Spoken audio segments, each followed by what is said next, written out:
Ole Miss rebounded to beat the Memphis Tigers 7-1. There's been some three-outcome hitting in this game, but the pitching staff was fantastic as the Rebel Twirlers owned the box tonight to rebound and get ready to get into conference play. We'll talk about that and more.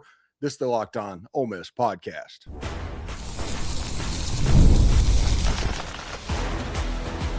You are Locked On Ole Miss, your daily podcast on the Ole Miss Rebels. Part of the Locked On Podcast Network, your team every day. Welcome to the Locked On Ole Miss podcast, the most watched Ole Miss podcast out there. I'm your host, Stephen Willis, a 10-year veteran member of the national media with Yahoo Sports and a former Ole Miss football staff member. We're part of the Locked On Podcast Network. Now it's the number one sports podcast network in America. That's because of fans like you taking in content like this. On today's show, we'll be talking about Ole Miss's 7-1 win over the Memphis Tigers. Judd Utermark having an amazing game, including a couple of light tower moonshot home runs. We'll talk about that. Topher Jones hit a home run as well. And the Ole Miss pitchers, absolutely fantastic tonight. They deserve all the credit. A lot of the mistakes that we saw in the Coastal Carolina game got taken care of. There are some echoes of problems still involved. We'll talk about that as well. All of this and more on today's Locked On Ole Miss podcast. Remember, we're free and available on all the podcast apps and on YouTube. And a special hello to the insiders and everydayers who make the show what it is, your team every day. Today's episode is brought to you by FanDuel. FanDuel is giving you a way to turn that energy into a bigger potential win with college basketball parlay profit boost. Head to FanDuel.com to get started. So Ole Miss was able to win the game today against the Memphis Tigers 7-1. Now, full disclosure, I'm watching the basketball game as well. So if I get a little bit spaced, I'll give updates. So there might be basketball spoilers if you haven't watched a bit of the game. So keep that in mind over the next 15 or so minutes. But Ole Miss did what they needed to do. Now, one of the problems that they had is I despise three-outcome hitting. I do. And you look up and they walked a whole bunch. They hit a couple of home runs, and you're like, wow, they have one single. That's all. That's the only normal hit that they've gotten in this game. They've gotten one single. And if it wasn't for Memphis walking over and over again, this game could have been a little bit problematic. Now, there was a couple of home runs. Judd Utermark ended up with 5 RBIs. He had 2 moonshots. I think he hit one into the parking lot in left field, completely out of Swayze Field. But he had 5 RBIs on the night. And you look at Topher Jones, he had 1 RBI solo home run later in the game. It was a situation to where runs were scored basically off of the home runs, and there was no manufacturing runs. There was no general offense. It was kind of a one-trick pony. Ole Miss had 6 hits over the course of the game. Now, 3 of them were home runs, but 6 hits over the course of the game. That's not going to fly, especially when you consider, I think Memphis is 3-7 or something like that. You look at their Dom Decker went 0 for 2 in this game, though he did walked 3 times, and he managed to score twice.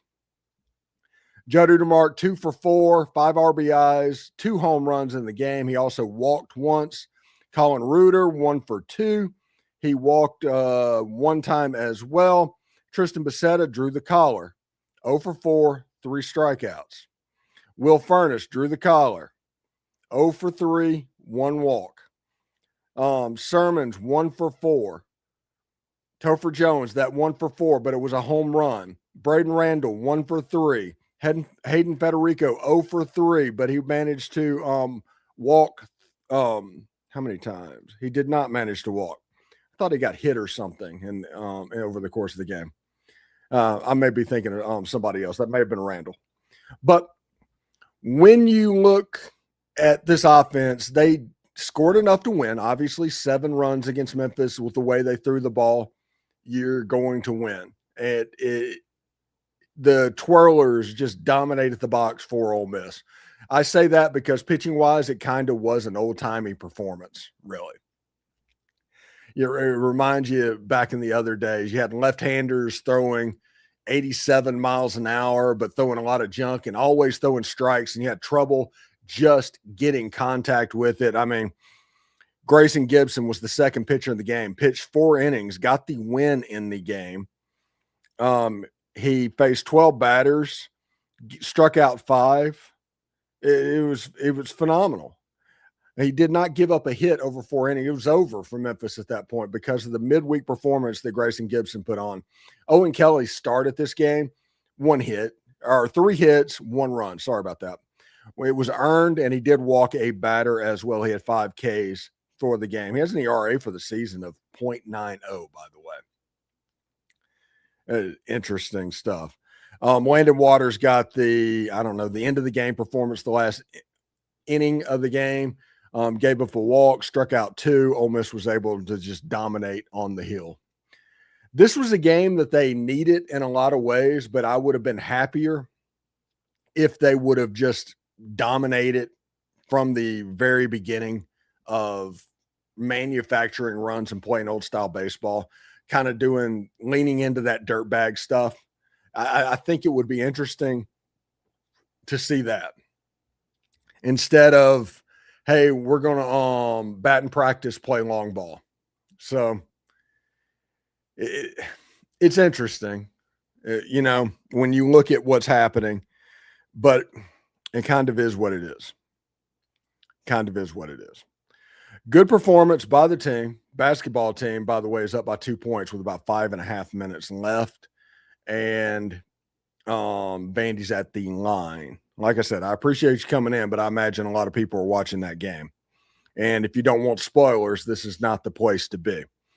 All right, when we come back, we will put the finishing touches on this reaction as well and kind of get our bearings going into tomorrow's game against the North Alabama Lions and get ready for the Evansville Purple Aces over the weekend.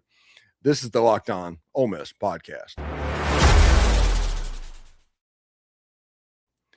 What if sports were traded like markets? Now you can put your sports IQ to work in real time with Robinhood prediction markets. It's not you against the house. It's you participating in a live market. You can buy or sell your positions live all game long. Use your sports knowledge in the moments that matter. Robinhood prediction markets changes the game. It's people moving the action. So when momentum shifts, you can move with it. I always knew the game, but I never had a dynamic way to apply that knowledge. Now I can actually take part live in market powered by people. You're no longer just a spectator. Play by play, you decide. Trade every play with Robinhood. Now available across the U.S. Download the Robinhood app now to begin. Futures and cleared swaps trading involves significant risk and is not appropriate for everyone. Event contracts are offered by Robinhood Derivatives LLC and a registered futures commission merchant swap firm. And workplace chaos, deadlines stacking up, inbox overflowing, and one position you have to fill still sitting open when the pressure's on and you need the right hire. This is a job for Sponsored Jobs. Indeed, Sponsored Jobs helps you reach the people who are actually looking for skills, experience, location. So you're not just hoping for the right candidate for them to stumble across your post. And here's the stat that says it all. In the last minute I've been talking to you, companies like yours have made 27 hires on Indeed, according to Indeed data worldwide. So if you're hiring, spend less time searching and more time interviewing candidates who check all your boxes with Indeed Sponsored Jobs. Spend less time searching, right? Searching. So when you need the right person to cut through the chaos, this is a job for Indeed Sponsored Jobs. And listeners of this show will get $75 of sponsored job credit to help you get your job the premium status it deserves at Indeed.com/podcast. Just go to Indeed.com/podcast right now and support our show by saying you heard about Indeed on this podcast. Indeed.com/podcast. Terms and conditions apply. Need to hire? This is a job for Sponsored Jobs. And college basketball is nonstop. Big games, tight spreads, momentum swings every single night from early tip-offs to late-night West Coast shootouts. There's always action on the board. Now with FanDuel, they're giving you a way to turn that energy into a bigger potential win with college basketball parlay profit boost. You can build any college hoops parlay you want, rivalry games, ranked matchups, or whatever. You can mix spreads, totals, player props, and match how you see the slate playing out. Then you can apply that profit boost and instantly bump out the potential payout. Look at the odds around your team. If they're in season, go with them. If they're out of season, you might want to go to basketball, or heck, you may want to find a team that is doing pretty well, like Arizona or something like that. It's your parlay, your style, now with more upside behind it. FanDuel.com. Do us a favor, like, subscribe, and comment on the video. Subscribe to the podcast on whichever audio podcast you're listening to and give it a 5-star review. It costs nothing, but it keeps all of this free. Thank you for making Locked On Ole Miss your first listen of the day, and thank you for making Locked On the #1 sports podcast network. You already live your team every single day. Now take it up a level and go ad-free. Join the Everydayer Club today and get Locked On Ole Miss with no interruptions, members-only Discord access, and more, all for just $5 per month or $50 per year. Go to lockedonolemiss.supercast.com or check the link down in the show notes below. All right, so Ole Miss has North Alabama coming up tomorrow evening, a game that they should win. I'm expecting after they wore the cream jerseys tonight, they'll be wearing the powder blues tomorrow night. And it's just a game, get the win. You know, that Baylor game happened. And right now, that Baylor game is just something that you want back. Because if that game goes the other direction, you're thinking completely differently about this season. And there's nothing you can do necessarily about that. We're going to do reaction after that North Alabama game and get ready for the Evansville Purple Aces game. We're going to talk to Chad Smith next week. Tomorrow during the day, we're going to talk to Brian Smith a little bit about, I don't know, kind of that NIL thing potentially in the state of Mississippi. We'll talk about that.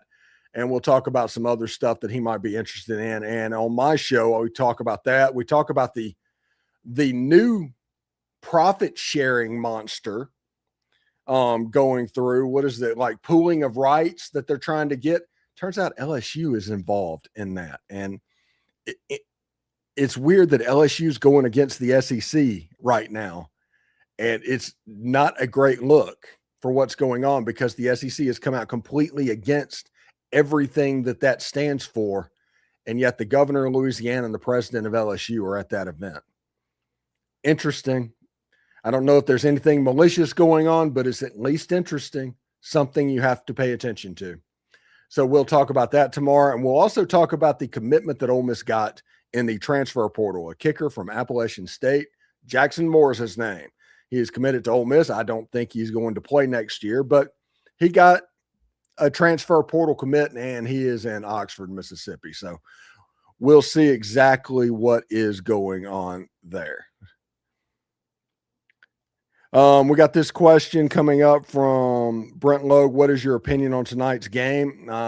Well, if you're talking about the baseball game, I'm happy that they got the win they needed. They pitched the ball extremely well. They fielded the ball extremely well. I was not happy with the offensive output. The lack of manufacturing runs puts you at the mercy of the other team walking batters at times, and I did not like that.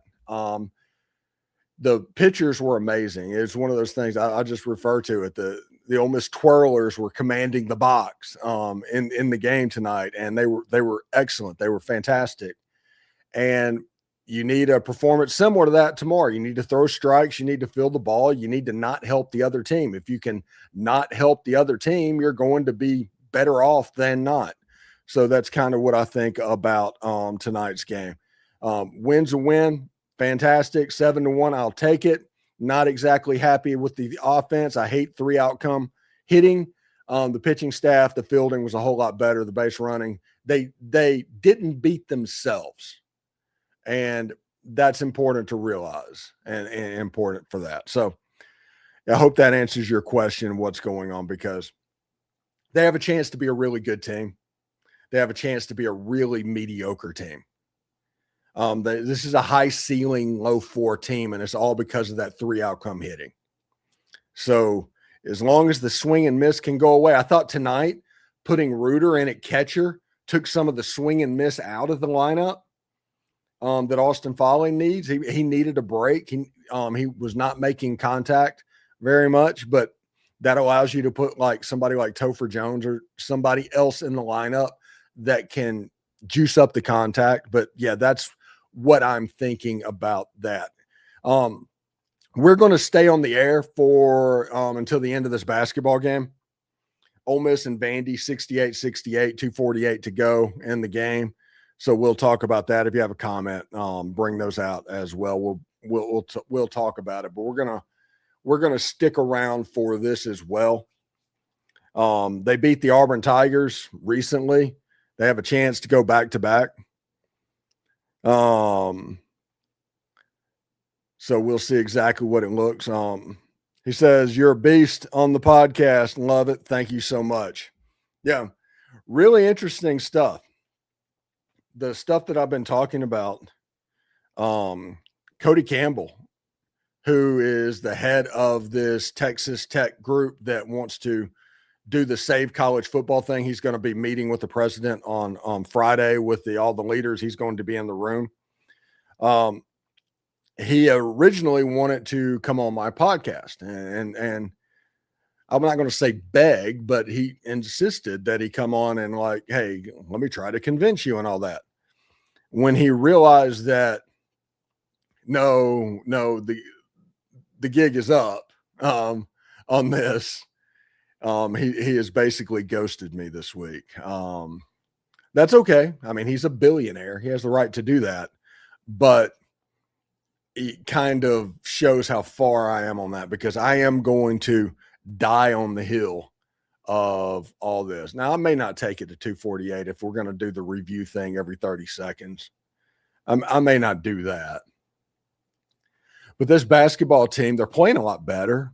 I'm impressed with the improvement of Eduardo Klafke and how he looks. I'm just talking about body language. He's somebody that has the body language. Are they really reviewing that? The Vandy player has him under the arm. Absolutely nuts. Yeah, I think I'm going to let you watch the game because it looks like they're going to do the replay thing, and this could take 35 minutes. So thanks again for tuning in today. It's the Locked On Ole Miss podcast. We're going to continue to talk basketball, baseball, all that good stuff. So make sure you subscribe and follow the show so you get all the latest episodes. We're on all the social channels as well, so check that out if you never miss an episode. The Everydayer Club is built for you. Get Locked On Ole Miss ad-free, plus members-only Discord access and more. Head to lockedonolemmiss.supercast.com to join the club. For those of you on video, we're going to send you on over to the first ever 24/7 National Locked On Podcast Network YouTube channel. On audio, make sure you make your second listen Locked On College Football or Locked On SEC. Both good options. We're going to get out of here so you can sit down and watch the game and enjoy what's going on. 68-68 right now as we walk away. 2:48 to go. We will talk to you later, and I hope everybody has a good day. Howdy toddy, y'all.